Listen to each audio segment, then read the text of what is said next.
Oh, hello. Hi, I Hi. apparently don't know what a utility program is, and I'm going to fail my computer's midterm. But do you know what a utility belt is? Yes, I do. It's something that in the movie Batman from 1989 does not have any pockets on it, allowing Batman to pull batarangs and grappling hooks literally out of his ass. We don't actually see them, but that's the only place they could be coming from. But we're not here today to talk about Batman 1989, are we? No. What are we here to talk about? Batman Arkham City. Batman 2011. That's right, Batman Arkham City, the game which has officially come out today. But we got it a day early because we live in New York and we're cool and whatnot. Hooray, for Toys R Us and all that good stuff. We have a video of around It's also where we got an these hour. shirts. Yeah, Riddler. Riddler shirt. Of around 2.5 hours It's pretty of, cool.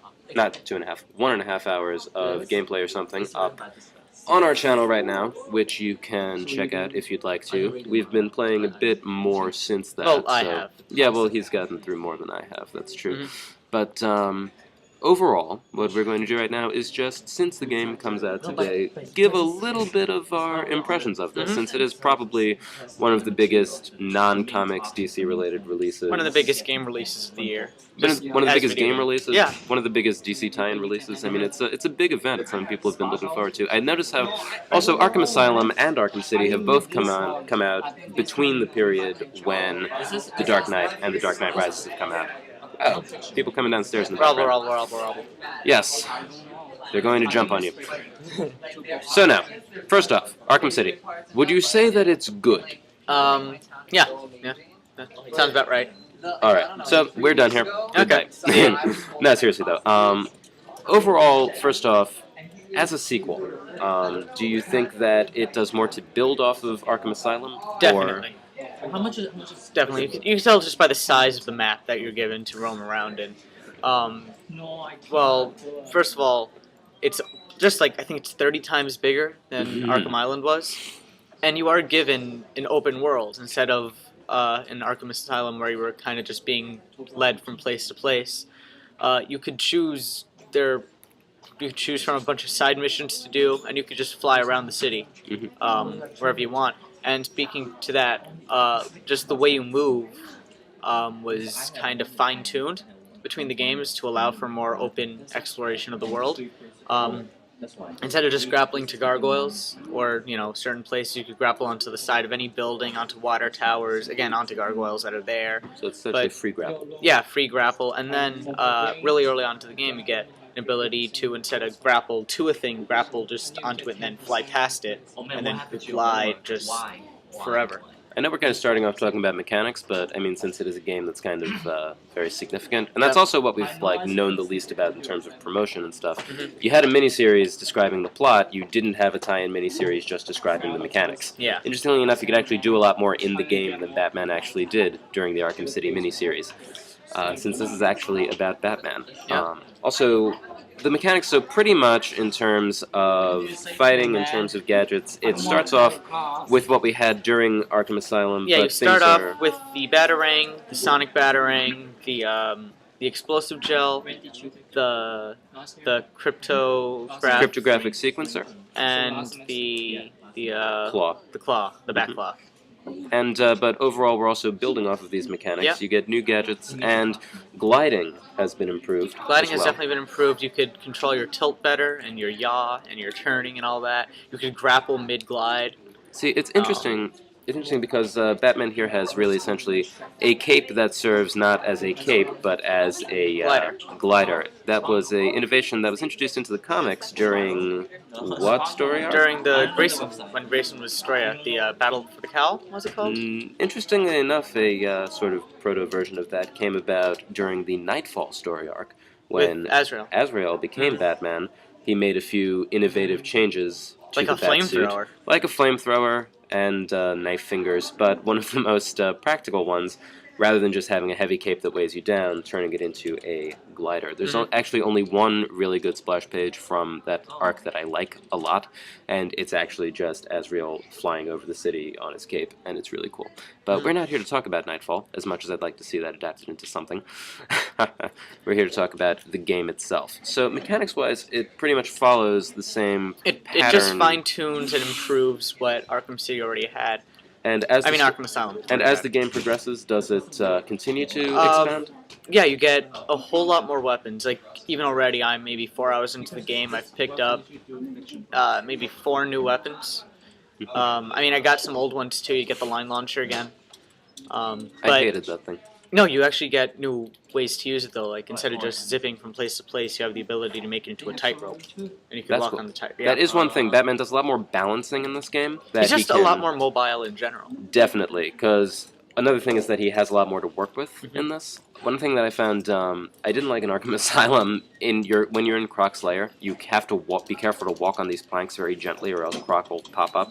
If you use the zip line to just glide over the planks, or line over the planks, he still pops up. There is actually a part like that in Arkham City, but you don't get the line launcher until after. Ah, interesting. So also where some of the level mechanics that are coming back. Mhm. That's a interesting thing. Now, Actually, with Arkham City, if you don't mind me spoiling this. I don't want you to, so perhaps we Let me should. just say, it takes a cue from the '60s series. I find that very intriguing to hear.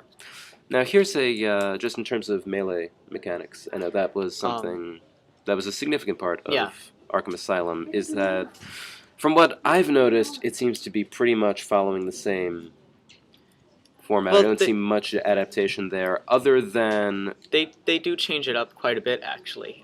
in what respect? Instead of just having the attack, counter, stun, and dodge, Mhm. you could combine button presses and whatever to use your weapons mid-battle. Just easily, you could like press trigger or R2, You could do that in Arkham Asylum. and like another thing to just like lay down explosive gel incredibly quickly and detonate it. Not sure about the explosive gel, that I don't remember. Like you, so and in Arkham City, you could use batarangs, just whatever you want in battle. But here, you could use all the gadgets, kind of just free flow as you battle. see, that's interesting. You could there are a lot more kind of deviations on finishers and whatnot. You could buy new finishers when you level up, such as one where you get an 8 combo count. Then you could summon bats to stun everyone. Is there a Tiger Destruction? No, Ah. not yet, What about an Ultimate Killer Head? not yet. Apparently, Batman hasn't become Street Fighter yet. No, and- Not that it's not getting close. And you could incorporate a lot of movement into kind of ambushing enemies. Like if you're gliding over enemies, you could just dive straight down and make a shockwave. So It's infamous. yeah, they've taken a lot of cues from Infamous with the grappling, with the climbing. You're doing a lot more climbing in Arkham City. Now, Yeah. here's what struck me most about the game is that the open world aspect does kind of call to mind just that idea, calls to mind Infamous and Prototype, and just these other games that have sort of a open world action adventure quarantined city is apparently becoming sort of its own genre. And I think sort of the movement around in that area kind of does mirror that a lot. But once you actually go into buildings and once you actually go into areas, you're like right back into Arkham Asylum in terms of the layout. That you have that combined element of the exterior open world and the sort of interior, almost claustrophobic atmosphere of Arkham Yeah, Asylum and when you go is still there. and when you go into a building, it does kind of turn right back into Arkham Asylum. You have the grates. You go from a room where you just beat up a bunch of people to a room where you're stalking a bunch of people. Then you go. So you have that combination of sort of beat 'em up and stealth. Yep. Then you go into grates some more. You climb around a bit. You Get lost. You get lost. You grapple onto things. So overall, it seems that And the villain taunts you, the villain of that piece. Like if you're going into the Iceberg Lounge, you'll have the Penguin just kind of cackling and saying, "Oh, he's here. I hope you don't get killed or whatever." And also, from time to time, you will hear Hugo Strange Yeah. talking to Well, his that's men. mostly on the outside. That is on the outside, but I'm saying You'll that hear- yeah. he's also kind of in your communicator. and so is Joker. Joker will leave you voicemails as the game goes on. See, that's the interesting thing that, in a sense, with Arkham City, what we're looking at, especially in advertisements, is a lot of the more different things, the new villains, the new open world aspect. But it really And there is... are a buttload of villains, like already. But at the same time, it really is, even in terms of gameplay, in terms of structure, it is very much a sequel to Arkham Asylum. Yeah. That it's not a completely different game. It's not doing something completely different. It's just kind of expanding on what's already there, but the core structure and the core mechanics are essentially the same. So I think a lot of the best things about Arkham City so far are pretty much the same things that were Yeah. the best things The about fighting Arkham is Asylum. the fighting is fast, fluid, and has a lot of oomph behind it. Packs a punch. packs a punch. Yes. The gliding and stuff is just fun to explore the city and climb over things, glide over things, zip from thing to thing. It's kind of like Spider-Man. Yeah, no, I mean that I got that impression Yeah. too. Definitely feels Um, like. So it's fun being Batman. would you say that I definitely get that sense too? Would you say that in terms of difficulty, that you're playing on normal difficulty? Yeah, I'm I playing know, on normal difficulty right now. But would you say that it's more difficult, less? First off, would you say it's too difficult or too easy? And in what ways would you say that difficulty presents itself? And then compared to Arkham Asylum, I'd say it's about the same difficulty as Arkham Asylum, but it's not. You won't really die much unless you're being stupid or you suck like I do. Melee combat, I just messed up my hair really bad. Combat is mostly button mashing, but you have to keep your eye out. I heard that as butt mashing. Butt rumping. Yeah, but you have the one main button for attack still. You have one for counter. You still have all those things, stun and all that. But enemies and goons will get weapons that you'll have to dodge in separate ways. Like you have something like a machete, you have to press counter and then move around to dodge instead of just pressing A or stunning them. Like the knife wielding Yeah. goons in Arkham Asylum. Yeah, and like it's just that I don't want to say it's easy, but the mechanics work a little too well, I guess, where it's just so fluid and easy to like just intuitive that the fighting becomes almost mindless. Do you think that? But maybe, they throw like a lot of people at you, so you will get hit. You can't counter everything. Do you think that maybe if you played on a harder level, that would? I don't think so. It's just that the mechanics are so well put together for fighting that fighting is easy to do. So you think it wouldn't become harder if you set it to a harder difficulty? Not necessarily. They'll just throw more guys at you. See, that's interesting. I have to. I think the real challenge is I think the stealth in the game. And I've always thought, Enemies are a lot smarter this time, and they have a lot more ways to see you. but you also have a lot more ways to evade them. Yes. So you have. You have smoke pellets, are the big ones, where if you're on the ground and people with guns see you, can throw down a smoke pellet, zip up to something, and I think that makes a clear. lot more sense than just jumping from gargoyle to Yeah. gargoyle as you had to do until they can't see but you anymore. This time, the goons during the cell sections, they get like infrared glasses, and they'll start if they notice you hopping from gargoyle to gargoyle, they'll shoot down the gargoyles, and you can't use them anymore because they're not there. And overall, I'd say they're perhaps more. They're more intelligent. But I would say perhaps it calls on more innovative use of gadgets. Yeah. So I think that's an interesting thing. Now, we haven't really talked about story yet, but let's get into story, structure, and also acting, performances, because that's a big issue that we haven't been able to touch on even in the Arkham miniseries because, well, you don't have actors in a comic book. No. So, first off, story, the way it presents itself. The story, what surprised both of us was that the comic, we didn't think it'd be necessary, but the game starts right where the comic ends. No, it is like literally, I could consider the first cutscene to just be potentially the first scene of like issue 6 of the miniseries. Yeah. I'm actually, it's strange, I don't know if, I feel almost as though it could have been a 6-issue miniseries if you just make that opening cutscene. They throw you right into the story. You start the game, and as soon as you press start, Bruce Wayne gets arrested. It's interesting that And- I think this is one of the first games that I've played that actually, with all this anticipation and everything, still starts with a plot twist. Yeah. And it's weird because in the prequel, you don't know how Batman is getting into Arkham City, and they just throw you into Arkham City. And it works, I think, both on a game perspective in that they throw you right into the game, but they also, as a story, they throw you right into the plot of the story. It's very well done, I thought. I was actually wondering, I mean, in Arkham Asylum it makes sense, there's this whole thing, Batman is in Arkham Asylum, and he needs to save the asylum from the Joker. That makes sense. He has to stay there, he's trapped there, because apparently he doesn't feel like calling the Batwing to leave, or he doesn't need to leave. And Well, he doesn't want to leave because the Joker set up bombs, and he has to play with the Joker, or else everything might explode. Yeah, into marzipan and kittens.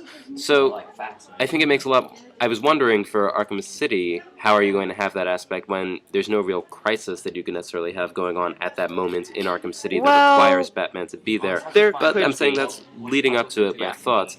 But I think that having Batman himself actually be a prisoner in the asylum makes a lot of sense and Mhm. kind of creates that closed circle that the game, I think, needs to really work. And overall, I think that it's set up really well. It does raise the question, why doesn't he use the Batwing to escape? Because the Batwing does make more appearances in the game. Yeah, from the very beginning. Yeah. But at the same time, I don't know. Perhaps this is a world in which the Batwing only can work sometimes. I don't know. Also, no Oracle for some strange reason. Until we I'm get not going to... to say it. Alright, we're not going to say it. But overall, as the story unfolds, do you think it presents itself in a way that's well-paced, I think- in a way that... The pacing is great, but I think that a problem that I've already run into is that there are a lot of villains in the story, and because they kind of have to squeeze them all in, if they're not presented as a side quest, then you don't really get to know much about them unless they are like big names like Penguin. Like the side quest ones, I think that's where the villains really work. For example, you have a side quest with Zaz, and he's like calling a bunch of telephones in Arkham City, and if you don't pick him up, he'll kill somebody. So you're chasing like the signal through all these payphones, and as you chase the signal, you hear him talking to the payphone about himself and his motivations, his origin. That's interesting, because Zaz is a So- character who barely was a part of Arkham Asylum. I mean, it was significant because he was one of those minor characters making a significant appearance, but at the same time, he was in like maybe two parts. very quick parts. Yeah. So we're kind of... And I haven't really gotten into the meat of the side quests yet. I've done maybe like 2 parts for each. But of course, there's the Riddler hiding stuff all over again, and it's a lot more devious now. Yeah, he's Riddler gonna cut off challenges. some baby's legs. No, but like, there's the challenges themselves. Like it's not just finding trophies. You have to like unleash the trophies are in cages, and you have to touch on these pressure plates and whatnot. So So there are actual puzzles they're actually involved. puzzles now instead of just hide and seek. Yeah, because that's interesting. The Riddler in Arkham Asylum, I like the way that he would taunt you and stuff, but the actual nature of his... And also the getting character things. Yeah. But as far as getting the trophies, I was always wondering, why did Riddler hide a bunch of trophies around all over the place? Doesn't sound very Riddlery. So it's interesting that we're building off of that. Now, in terms of the writing, just for dialogue, cutscenes, that sort of thing, when I was looking at like the earlier parts, I found sort of a problem to be it came off as a bit... I don't know, I would say stilted. That was kind of my biggest concern, especially even the big opening scene with Two-Face and Catwoman, I think felt a lot more like, Honey. yeah, but a lot more like something you would see maybe in a Batman-related movie, definitely not something that's in keeping with the same tone as Arkham Asylum or even the rest of Arkham City. So as the game Well, goes Arkham on... Asylum did have I eat goons like these for breakfast. Yeah, but I think that's not really the same thing as that scene. Yeah. So as the game progresses, do you think that's something that continues to make itself manifest, or something that... It does feel a bit subsides? stilted. I mean, delivery is usually good. The actors usually are very good. But I don't know if what it is about the writing, but it seems like they like the actors can't put too much, like can't invest too much in each line or something. How would you say it compares... It's hard to describe. I mean, I know that Batman is kind of stoic, Mhm. but and I love Kevin Conroy and his Batman performances, but it feels like he's, I don't want to say not at his best, but it's like the lines require him to be a bit more emotionless maybe than should be. How would you say it compares, first off, to Arkham Asylum, and second to the Arkham City miniseries, just in terms of writing? Not necessarily delivery, but writing at least. They're very similar. To which? All to each other. I think that it is all the same writer, Paul Dini. And you could, Dini wrote Arkham City? yeah, Did he? yeah. I don't remember that. I have to look that up. Well, I know I wrote Asylum in the miniseries, so I'm pretty sure he wrote Arkham City too. We will investigate this. And you could tell it's just there's so much dialogue, and not all of it can be well written. What I'm surprised by is the number of like just the goons just speaking. Yeah, They'll comment on what The happened food. in the game. The food. They'll comment on what happened in the game. Like they'll say, "Oh man, I heard the bat was at the Iceberg Lounge," and I haven't heard from Penguin in a while. I always thought that was one of the most fun things about Arkham Asylum is just listening to the goons Yeah. making small talk about you Mhm. and other such things. And it's also, I think it kind of fills out the world. So it, like Yeah, it when feels. you I think the game's greatest accomplishment so far is making a living, breathing Arkham. Arkham Like City. it feels like a world. It like a. It is its own contained universe, Arkham City, and you have the goons being real, being people and having kind of a personality and their own struggles. The villains are obviously the super villains are like these higher powers, and they kind of control a lot of what's going on, and it feels like an actual world that you are visiting in the game. And do you think the more, as opposed to Arkham Asylum, which was, I think, very plot driven, Mhm. that it's essentially there's a single conflict, there's a single very simple goal, contain the asylum, very much similar to Shutter Island. So it was very, you were really on a rail going through a very Yeah. simple plot. This is Arkham much broader. City it's very character driven because it's still very villain driven, Mhm. and that the antagonists are the ones who are coming up with everything. Batman is kind of reacting, but it's character driven in that each of those villains wants something different and it's what they want and how they're going to get it that drives the story, not just one villain who's controlling everything this time. Even though we are given this hierarchy that Strange is the warden, and Joker plays a really big part because he's the Joker.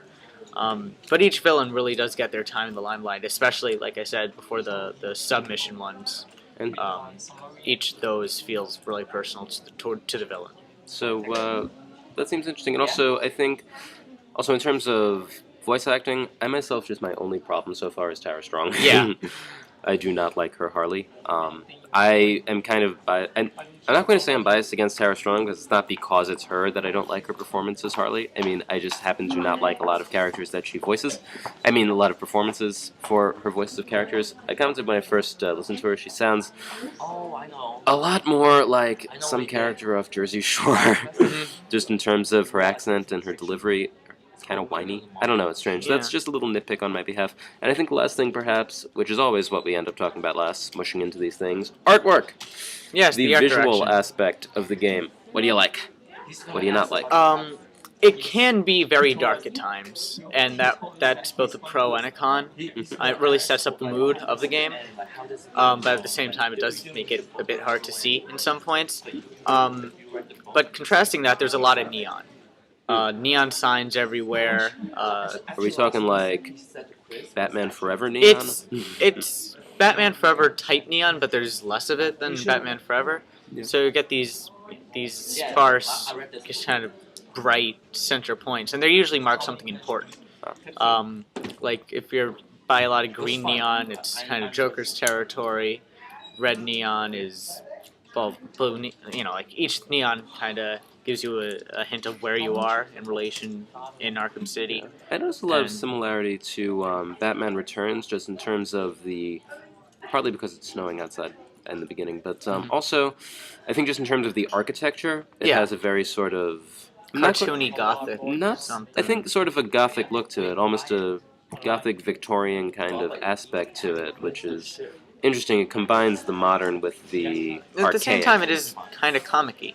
Well, yeah, I mean, that Gotham tends to, when it's drawn, reflect those sorts of elements too. I think perhaps less on the Art Deco side than some other renditions that we've seen, but overall I think it works. And also what I like is that it's not a single atmosphere or a single environment.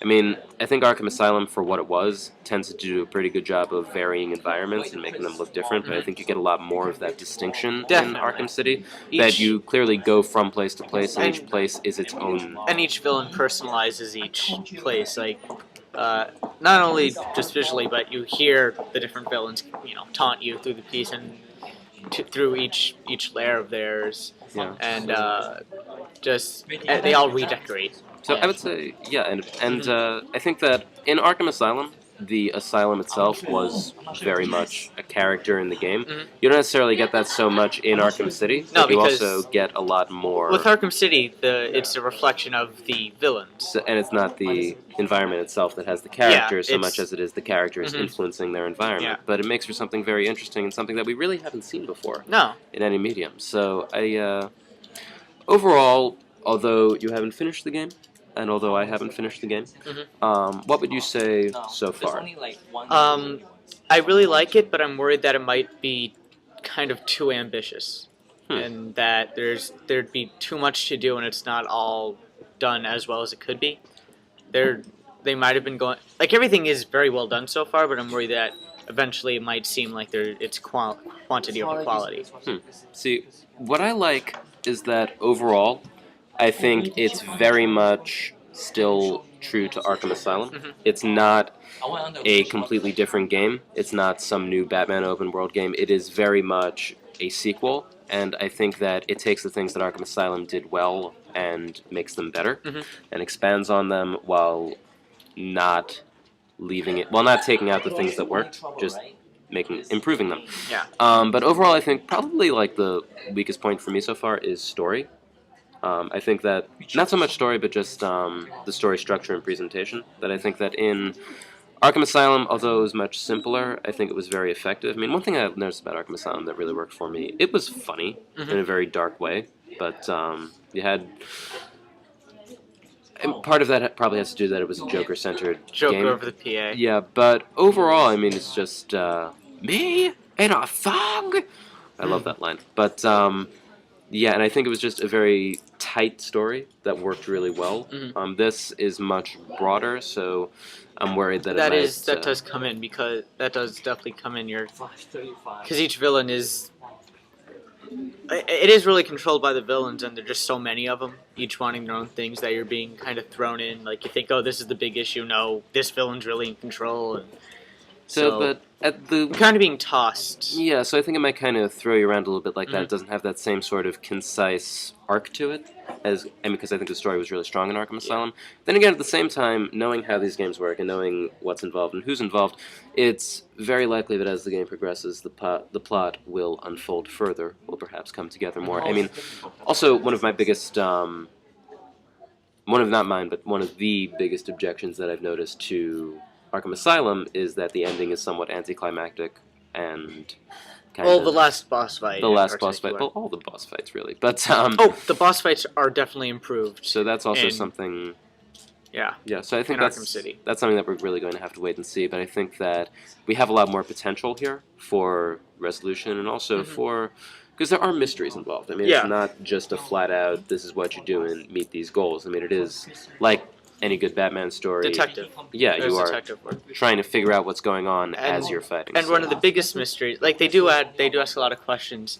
Right now, I'd say at the point of the game I'm at, the biggest question is what is Protocol 10? Yeah, that seems to be sort of the arc mystery. But of there's the game. there's also the Don't get Joker. The don't get Joker. into all of Well, them. the Joker pulls off this thing really early in the game, so you're left wondering, what is Joker really up to? Yeah, so you have to Yeah. wonder. So there's definitely And then of course there's the whole gang war aspect. So there's a lot of stuff going on. yeah. So I would say that overall I like it. I think that building off of Arkham City.